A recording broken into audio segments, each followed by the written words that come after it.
Hi guys, good afternoon. Time is alauna, 1 p.m. So guys, nandito tayo sa loob ng Nawasa sa H. Ventura Street. Papuntang kwanto guys, Loyola Grand Villas, Kaingindos at saka papuntang Tumana. So this time, as usual, magta-travel tayo. Bibili tayo ng frozen foods doon sa Marikina Market doon sa bayan. So, let's go.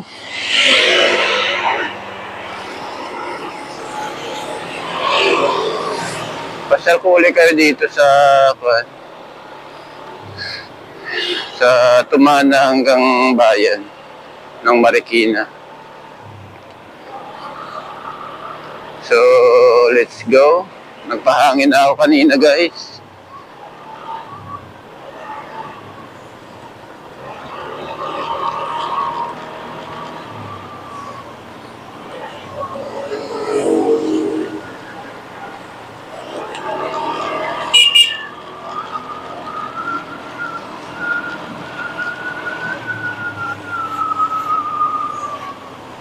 Yan, Kaingindos yung diretso. Pagkanan natin dito, ito yung puntang Kaingin-Ono. Kaingindos itong sa kaliwa, sa kanan natin. Bandang kaliwa, Kaingin-Ono.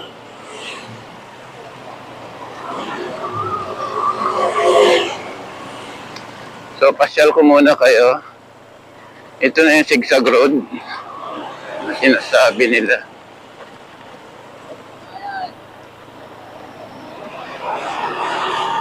Yan yung nakikita nyo mga building na yan, ng mga bahay sa taas ng bundok. Yan ang Kaingin 1.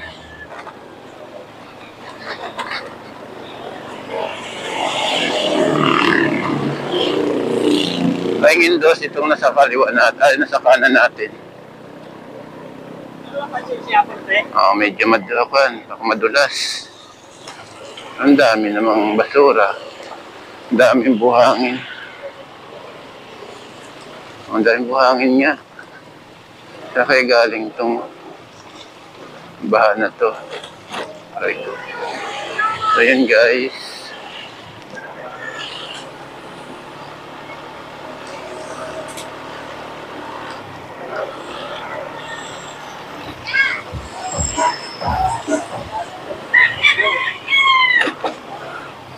Approaching Loyola Heights. Loyola lang.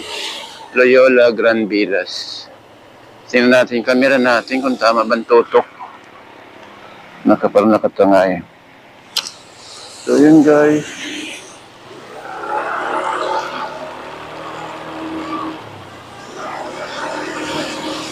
Ito, pasok na tayo sa Loyola Grand Villas. So, as usual, ito yung makikita nyo sa loob ng Loyola. Ang kalsada na to guys ay open hanggang alas 10 ng gabi. After that, ikot ka na. Doon ka na sa Aurora dadaan.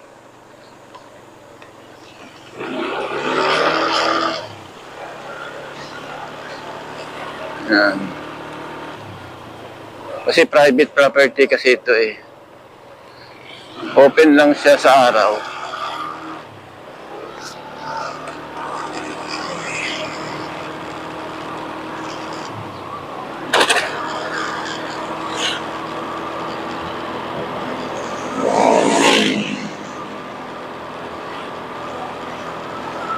Hindi lang pwedeng pumasok dito yung mga truck.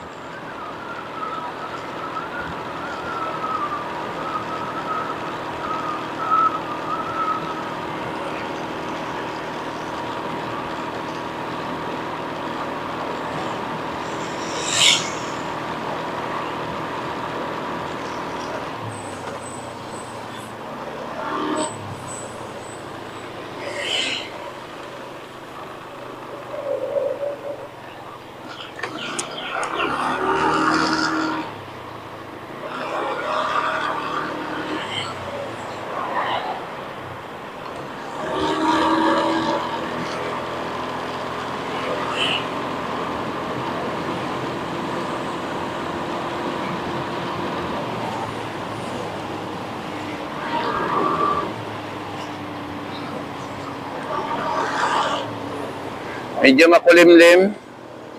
Maganda. Pag lang umulan mamaya. Yan. Ito ay sakop na pala ng Marikina, guys. Ang Loyola Grand Villas. Ang Kaingindos nga, inaangkin din ng ng Marikina. So, ewan ko lang kung ano nangyari doon. Hindi ko alam kung nagkakaso. Basta may balita lang kami na gano'n niya. So, siyempre, hindi papayag yung Quezon City.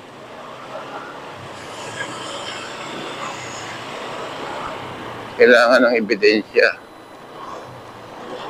Diba? Tulad nung sa Makati, diba? Natalo ang Makati, nakuha nila yung mga simbo.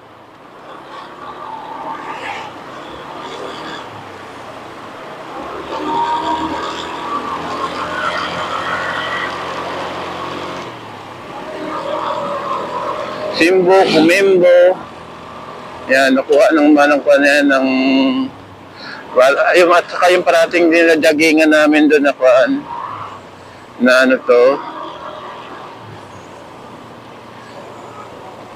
na park. Tawag doon dati Makati Park ngayon wala na. At saka napabayaan na rin ng At saka yung di ba? Sa kanila rin yan dati sa Makati. Yung the port. Nakuha rin nila. Kasi may ebidensya.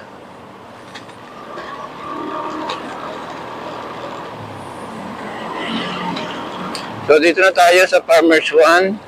Tumana, guys. Papatingnan ko na rin itong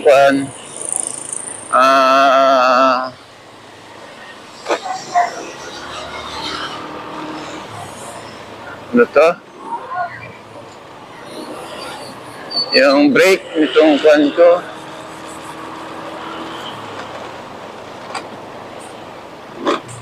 Itong motor ko, maingay. Kailangan na sigurong palitan bago tuluyang masira.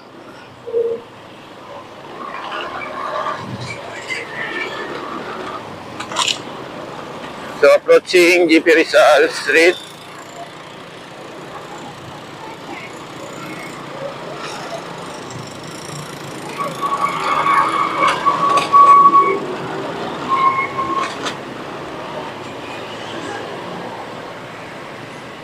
Ayan, guys.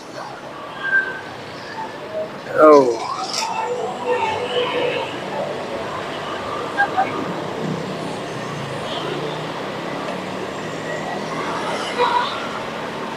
Ayan, GP Rizal na to, guys.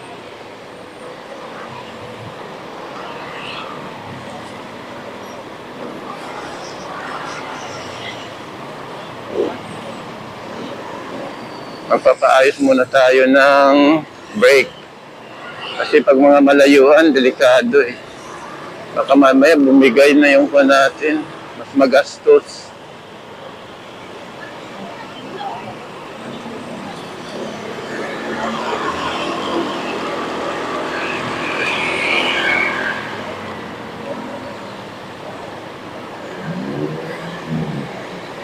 Ito marami na dito, guys, yung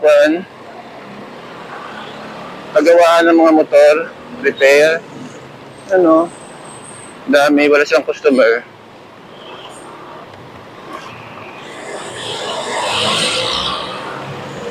Ito tayo.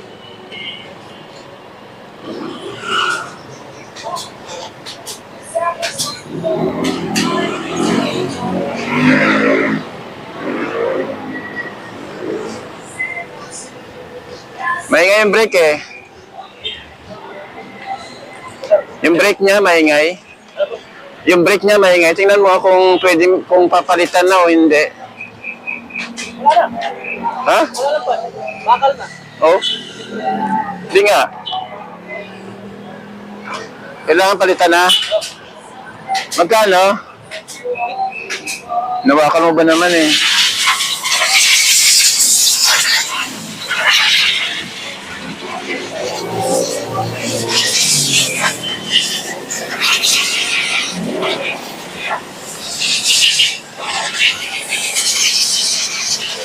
So yung guys, dito ako nagpapaayos. Dito marami sa kabila. May music lang dyan. Pero marami yan dyan.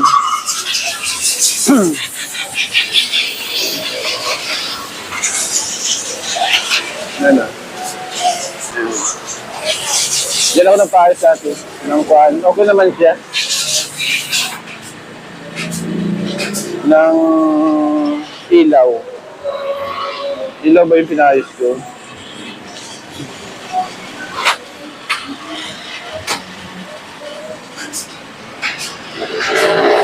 Yun guys. Umaya na lang ulit. By the way guys, may kwan pala dito. Yan sa Molina Street ng kanto na yan. May kwan dyan, may sementeryo. Sa Badista yata, yun ang mga sementeryo. Kwan. Nakakuha ko na yan, na vlog ko na yan. So, yun lang guys.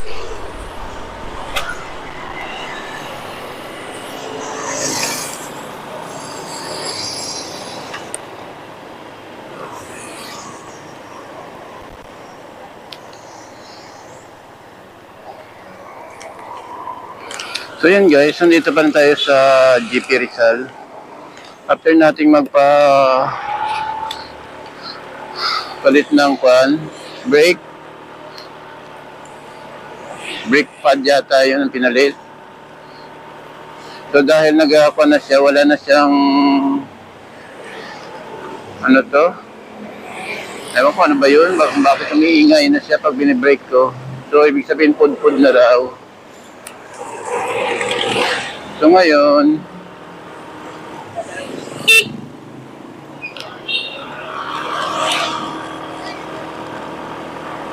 ito, binabaybay pa rin natin yung GP Rizal Avenue Street pala.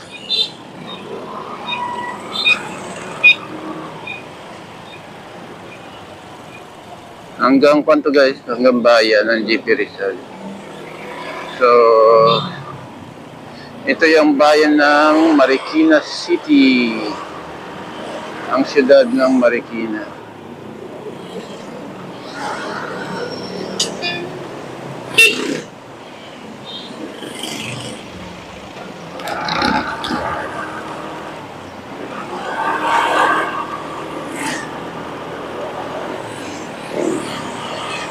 So let's go. Okay na, hindi na siya maingay yung brake niya.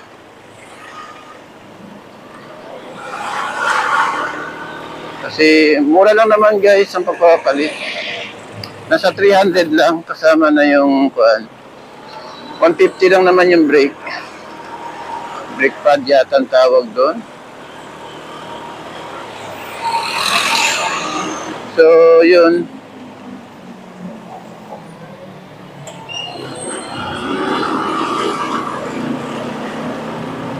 Alas 300 lang, nagbigyan nila ako ng ng 70 doon sa gumawa kasi nagpaayos pa ako ng bracket ng top box. Pinapix ko kasi gumagalaw-galaw na rin. Yun lang guys.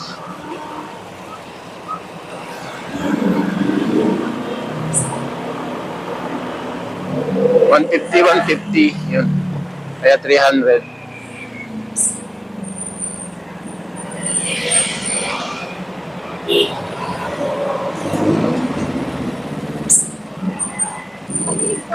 Oh no.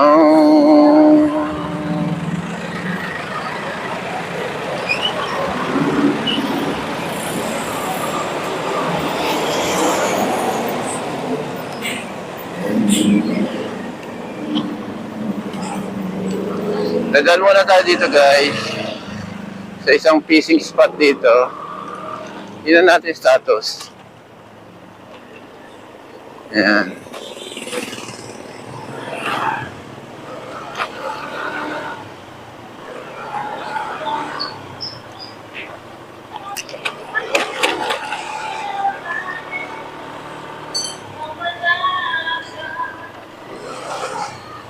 So, no entry. Oh.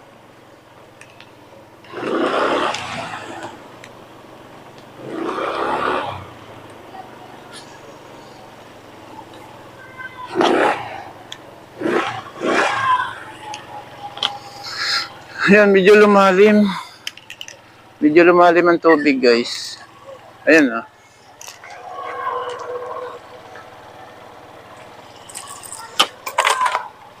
Hmm. Kasi, malalim siguro. Mas malalim to kagabi. Kasi nahapa yung mga kwan eh. Yung mga damo. Ay, yung kwan, no? Yung tulay na bakal.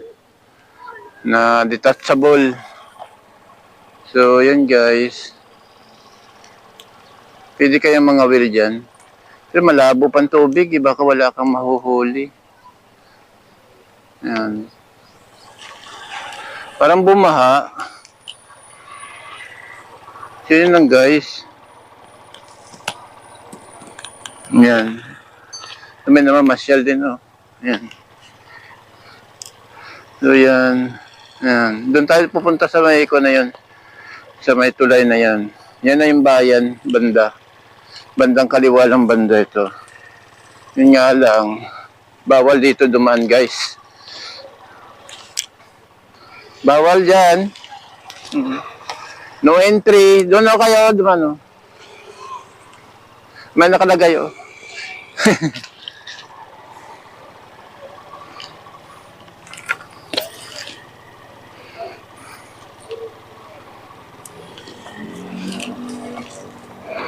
Sinabihan ko sila, baka mamaya mahuli sila. Matikitan.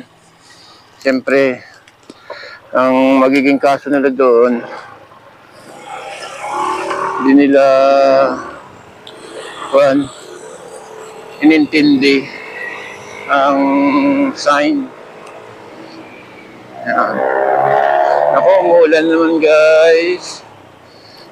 Yun ang kalaban natin. Dumilim na siya. So, kailangan makapasok na tayo ng palengke bago umulan ng malakas. Ako, nakayuko pala itong pan natin. Camera.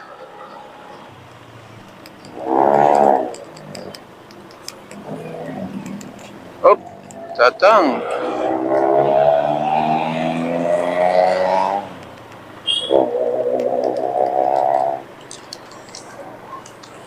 Yun, guys, sinigpitan ko lang yung camera. Kusang yung muyo ko eh, maluwag yata. Okay.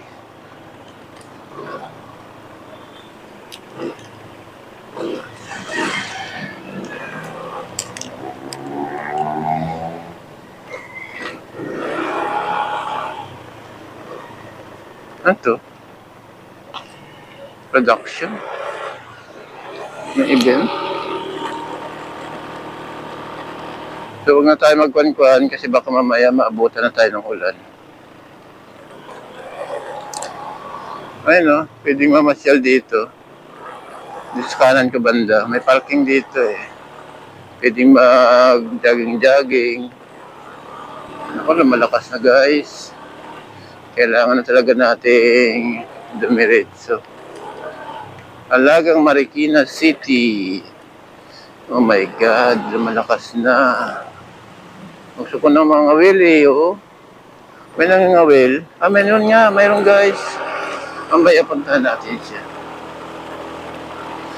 So, pa sana ang magliwaliw dito. Tingin ng mga Japan surplus.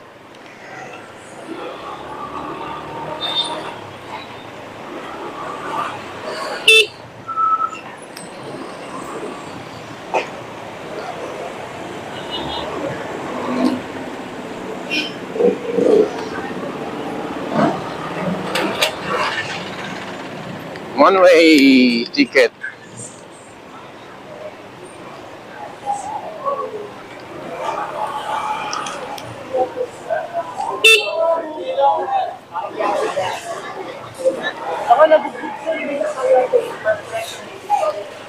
Yung mga kumpala dito, guys, ay walang Yung parking dito walang bayad. Free.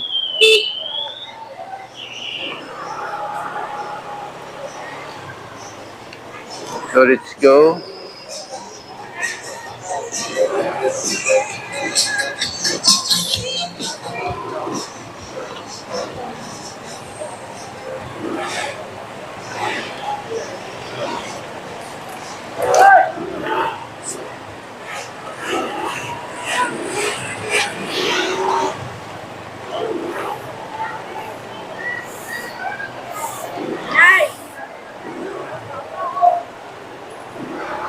Oh, pupudpud agad itong brake ko.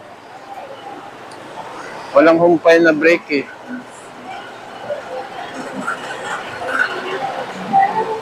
Dito marapan. Kampante sila dito na kuan. Walang sasakyan na dumadaan. Kami nasa gitna talaga sila nagpa-park. Ay nagkukuan.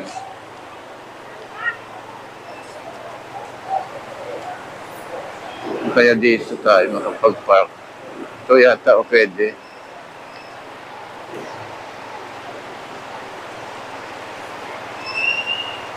Kasi pag doon tayo sa kabila guys, baka matikitan tayo.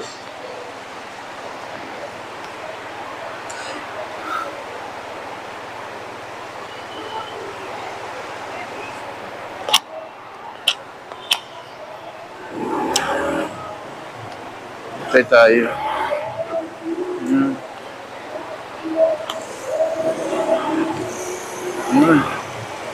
Thanks God.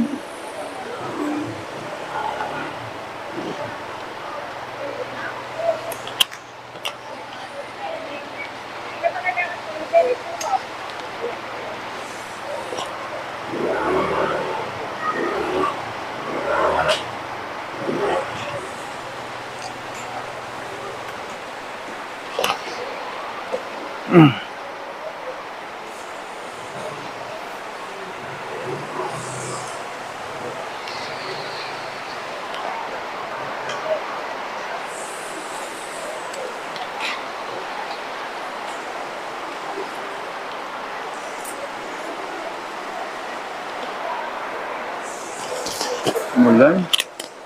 I think God. Dito na ako nung umulan. Umulan niya guys, oh. Naka-on pa pala itong camera ko. So yan guys, free ang kon dito guys ha, parking. Ito yung wet market nila, yung talagang kuan. Yan o, yung wet market do sa loob. Nga lang, pag ganitong oras, kunti na ang nagtitinda. Baka mamaya pa yan ulit. So yan lang guys.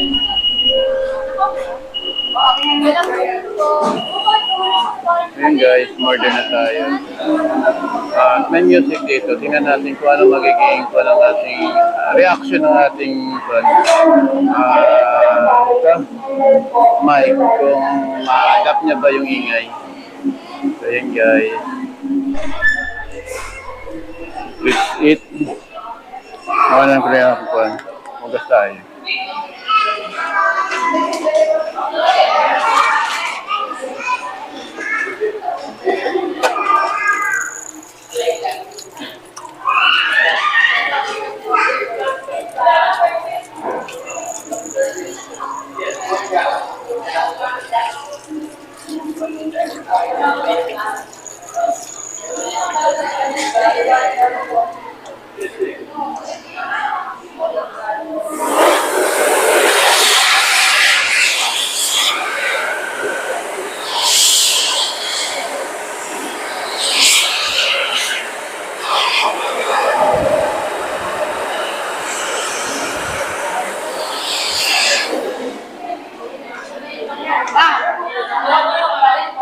Hey guys, let's eat.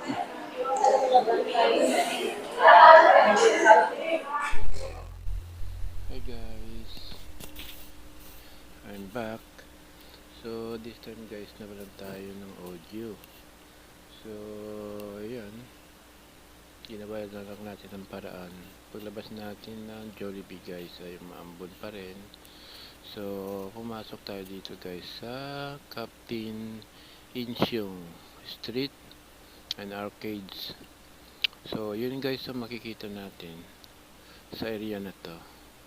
So, ito yung palengke pa rin ng Marikina City. Nasa bayan to guys. So, yan nakita ko, may bote. So, napag-isip-isip ko, pwede para tayo mag negosyo na nilalagay sa bote tulad ng mga juice. So, yun guys. So, tuloy pa rin tayo. Ito pa rin yung ating makikita sa area na to. May mga pailan-ilan pa rin bumibili ng mga school uniform. So, yan. Lahat halos dito ay mabibili mo rin.